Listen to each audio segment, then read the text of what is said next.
ॐ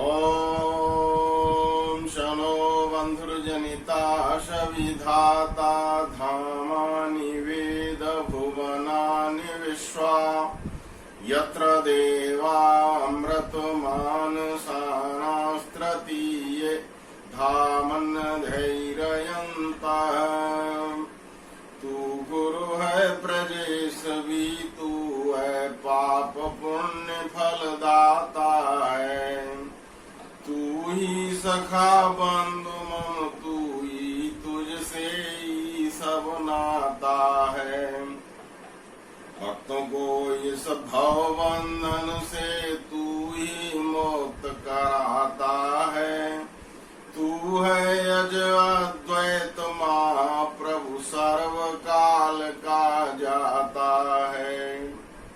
इस बाल सत्संग में देश के विभिन्न स्थानों से, जयपुर, अजमेर, चेन्नई, बेंगलोर आदि स्थानों से जुड़े हुए सभी साथियों को, आयोजकों को, प्यारे बच्चों को सादर सप्रेम नमस्ते।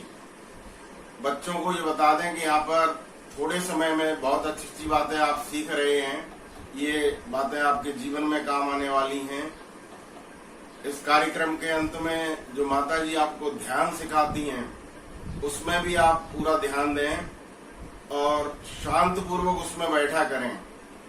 आप बैठे भी रहेंगे उतने टाइम तक, केवल शांत पूर्वक बैठेंगे तो भी आपको उससे लाभ होने वाला है। और ध्यान का पूरा अभ्यास यदि आप कर लेंगे तो आप अपनी कक्षा में भी एकाग्र होकर बैठेंगे और कक्षा में सबसे आगे रहेंगे। इसलिए आप ये बिल्कुल नहीं माने कि यहाँ पर जो समय है आपका व्यर्थ जा रहा है। समय ये बहुत आपके जीवन में काम आने वाला है और बहुत अच्छी बातें आप सीख रहे हैं। तो आज हम एक संदेश देंगे देव और असुरों के बारे में। ये एक मंत्र का संदेश है। वेद में एक मंत्र आता है, ईशावास्यमिदं सर्वं यत् किंचित जगत्याम जगत तेन तिक्तेन भुंजीता मां गृधा कस्मै धनम। ये पूरा संसार जो है परमपिता परमात्मा से व्याप्त है। ईशावास्यमिदं सर्वम यत् किंचित जगत्याम जगत, संसार में जो कुछ भी है, जो कुछ भी दिख रहा है, सब में ईश्वर बसा हुआ है। तो अंत में एक संदेश इसमें दिया गया है, तेन तिक्तेन भुंजीता, हम इस संसार में त्याग पूर्वक भोग करें। तेन तिक्तेन भुंजीता मां गृधा कस्मै धनम, किसी के भी धन का हम लालच नहीं करें। ये इस वेद मंत्र का संदेश है। इसकी व्याख्या यदि करेंगे तो बहुत समय लग जाएगा। मैं ये जो बच्चे विभिन्न स्थानों से जुड़े हुए हैं उनको समझाने की दृष्टि से एक कहानी के माध्यम से इस मंत्र का जो संदेश है वो आप सबको बताना चाहता हूँ। मंत्र में कहा गया है अंतिम भाग में, तेन तिक्तेन भुंजीता मां गृधा कस्मै धनम, हम इस संसार में त्याग पूर्वक भोग करें। भोग तो करें लेकिन भावना जो होनी चाहिए वो त्याग की साथ में रहनी चाहिए। तेन तिक्तेन भुंजीता मां गृधा कस्मै धनम, किसी के भी धन का हम लालच नहीं करें। ये इसका संदेश है। अब एक कहानी बच्चों को सुनाएंगे। प्राचीन समय की बात है, देवता और राक्षस जिनको असुर भी कहते हैं, उनको एक बार किसी सेठ ने अपने यहाँ भोजन के लिए आमंत्रित किया। तो जो असुर थे, राक्षस थे, उन्होंने शिकायत की कि हमको जब भोजन खिलाया जाता है तो हमारा नंबर बाद में आता है। हर काम में देवताओं को आगे रखा जाता है, हम पीछे रह जाते हैं। ऐसा क्या कारण है? जबकि हम किसी बात में भी देवताओं से कम नहीं हैं। ज्ञान, विद्या, बल सभी में हम आगे हैं। नहीं तो हमारा इनसे शास्त्रार्थ करा दो। इस तरह की बात राक्षसों ने या असुरों ने उस सेठ के यहाँ बोली। तो सेठ जी ने कहा, कोई बात नहीं, आपको आज पहले खाना खिला देते हैं, लेकिन शर्त हमारी एक रहेगी कि जिस तरह से हम बिठाएंगे और खाना खिलाएंगे उसी तरह से आपको खाना खाना पड़ेगा और उसी तरह से देवताओं को भी हम भोजन खिलाएंगे। तो आज आपको ही पहले खिलाते हैं और आपको उससे पता चल जाएगा कि देवताओं का महत्व क्यों है और आपका क्यों नहीं है, या आप में क्या कमियां हैं, आप श्रेष्ठ हैं अथवा वो श्रेष्ठ हैं, इस बात की जांच हो जाएगी। तो कहते हैं कि उस समय जो असुर थे, राक्षस थे, उनको दो पंक्तियों में बिठा दिया गया, एक तो इधर से और दूसरी सामने उनके बिठा दिया गया, और उनके बीच में जो है वो थाल दोनों तरफ लगा दी गई। थाल में विभिन्न प्रकार के व्यंजन जो हम खाते हैं, मिठाई, रसगुल्ले, पूड़ी, कचौड़ी, जो भी व्यंजन हम खाते हैं वो सब उसमें रखे हुए थे। दोनों के लिए दोनों तरफ जो पंक्तियां थी उनमें लगा दिए गए। साथ में जो सेठ जी की एक शर्त थी कि आपका जो दोनों हाथ हैं उनमें 3-3 फुट के डंडे या लकड़ी है उसको हम बांधेंगे। तो उन्होंने दोनों हाथों में 3-3 फुट के जो लकड़ी थी वो बांध दी और सारा भोजन परोस दिया, और उन्होंने कहा अब आपको भोजन करना है, भोजन करिए। तो सबसे पहले राक्षसों को या असुरों को बिठाया गया, तो उन्होंने भोजन प्रारंभ किया। तो असुरों में क्या होता है कि स्वार्थ की वृत्ति ज्यादा होती है, दूसरों का ध्यान नहीं रखते। तो उन्होंने थाल में से भोजन को यूं उठाया और हाथ में लकड़ी बंधी हुई थी, तो ये हाथ मुड़ नहीं सकता था, मुंह पर हाथ जा नहीं सकता था। अपने मुंह में ले जाने के लिए उन्होंने उसको फेंका, तो फेंका तो पीछे चला गया। इस तरह से पूरी थाल जो थी वो बिखेर दी उन्होंने। दूसरी तरफ जो असुर बैठे थे उन्होंने भी यही किया। एक ग्रास भी उनके मुंह में नहीं गया और सारा खाना इधर उधर फैल गया। अब आधा घंटे लगभग समय हो गया, तो सेठ जी ने कहा ठीक है, अब आपका समय पूरा हुआ, आपकी थाल में भी अब कुछ नहीं है, तो आप लोग उठे। अब उनको उठाया गया और वहां पर साफ सफाई करके और फिर देवताओं को बिठाया गया।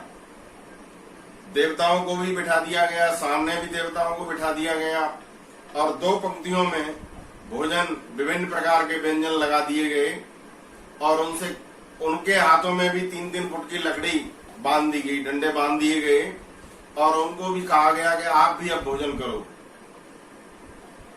देवता वो होता है जो दूसरे का पहले ध्यान रखता है। तो देवताओं ने क्या किया कि इधर से भोजन को उठाया और सामने दूसरे देवता बैठे हुए थे, उनके मुख में दे दिया, रसगुल्ला खिला दिया उन्होंने। उधर वाले ने चम्मच से खीर खिला दी इधर वाले को, इसने कचौड़ी उठाई उसके मुंह में डाल दी, उसने पूड़ी उठाई इधर को खिला दी। इस तरह से सारा भोजन जो था उन्होंने खा लिया। इधर वालों ने उधर वाले देवताओं को खिला दिया और सामने वालों ने इधर जो बैठे हुए थे उनको खिला दिया। भोजन का एक भी ग्रास बेकार नहीं गया, सारे भोजन का सदुपयोग हुआ। और इस तरह से वो देवता भी वहां से जब उठे, तो फिर उस सेठ ने देवताओं और राक्षसों से उन राक्षसों को बोला कि ये कारण है कि आपको महत्व पहले नहीं दिया जाता है। आप स्वार्थी हो, आप केवल अपना ध्यान रखते हो। आपने अपना ध्यान रखा, इतना ध्यान रखा कि चाहे भोजन बर्बाद हो जाए लेकिन मिलना हमको ही चाहिए। जैसे कहते हैं कि बिल्ली जो है वो खाती नहीं है तो बिगाड़ती है अवश्य। तो राक्षसों का यही स्वभाव होता है कि वो भोजन को बिगाड़ देंगे, चाहे उनके काम आए ना आए, कोई भी, बस दूसरे का नुकसान हो जाए लेकिन अपना भला होना चाहिए। इस तरह की प्रवृत्ति के जो लोग होते हैं उनको राक्षस या असुर कहा गया है। देवता वो होते हैं जो दूसरों का पहले ध्यान रखते हैं, जो दूसरों का पहले ध्यान रखते हैं। अपना चाहे नुकसान हो जाए लेकिन दूसरों का भला होना चाहिए, उनको देव कहा गया है। इसलिए वेद मंत्र कहता है तेन तिक्तेन मुंजीता, हम त्याग पूर्वक भोग करें। माँ गृदा कश्चित् वै धनम, किसी के भी धन का हम लालच नहीं करें। तो इसमें दान की महिमा बताई गई है, देने की महिमा बताई गई है इस मंत्र में, कि हम दूसरों का पहले ध्यान रखें। आजकल आपने देखा होगा जब भोजन के लिए हम किसी पार्टी में जाते हैं तो बहुत से लोग होते हैं वो लाइन तोड़ करके आगे बढ़ जाते हैं। ये गलत प्रवृत्ति है, अपने नंबर का इंतजार करो। वेद हमको सिखाता है तेन तिक्तेन मुंजीता, माँ गृदा कश्चित् वै धनम, हम त्याग पूर्वक भोजन करें, त्याग पूर्वक भोग करें। संसार के जितने भी भोग हैं पहले उनको त्याग की भावना रखें, क्योंकि संसार में जो कुछ भी है वो आपका नहीं है, ये सब कुछ परमपिता परमात्मा का है। वेद मंत्र कहता है ईशावास्यमिदं सर्वम, इस संसार के कण कण में परमपिता परमात्मा व्याप्त है। तो आपने यहाँ जो संपत्ति है, धन है, पैसा है, बल है, विद्या है, भोजन है, उसको अपना समझ रखा, ये सबसे बड़ी भूल है। ये आपका है ही नहीं, ये परमपिता परमात्मा का दिया हुआ है और हम सब ईश्वर की संतान हैं। तो ये मंत्र ये हमको संदेश देता है कि हम दूसरों का ध्यान रखें। जो दूसरों का ध्यान रखते हैं, जिनके पास बल अधिक है वो दूसरों की रक्षा करें, जिनके पास विद्या अधिक है वो विद्या का दान करें, जिनके पास भोजन अधिक है वो दूसरों को भोजन कराएं, जिसके पास धन अधिक है वो धन को परोपकार के कार्यों में लगाएं। इस तरह का संदेश इस वेद मंत्र में दिया गया है।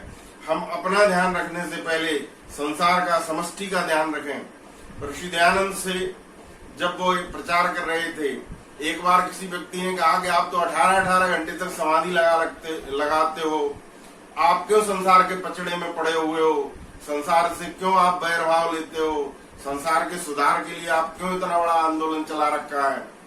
तो ऋषि दयानंद उत्तर देते हैं, मुझे केवल अपना मोक्ष नहीं चाहिए, ये पूरे संसार को मुक्ति में ले जाना है, पूरे संसार के कष्टों को हमको दूर करना है। यदि संसार में एक व्यक्ति भी दुखी है तो मैं उसको अपने को उद्धार के योग्य नहीं मानता। पूरे संसार की जिस दिन मुक्ति होगी उस दिन मैं मुक्ति में जाऊंगा, ये मेरे लिए मेरे जीवन का मुख्य उद्देश्य है। इसी कारण आपने देखा कि ऋषि दयानंद को जो भी समय मिला पूरे समय उन्होंने विद्या के प्रचार में लगाया और वो जो है बिल्कुल रुके नहीं। इस तरह से तो ये वेद मंत्र हमको कहता है कि हम त्याग पूर्व भोग करें और जो कुछ भी हमारे पास है वो संसार को समर्पित कर दें, तभी हमारा कल्याण होगा और हम देवता कहलाने के अधिकारी होंगे। अन्यथा हम सब मनुष्य होकर भी राक्षस कहे जाएंगे। केवल स्वयं के भोग के लिए जीवित रहते हैं तो उसका नाम है राक्षस। इन्हीं शब्दों के साथ मैं अपनी वाणी को विराम देता हूँ। ओम शांति।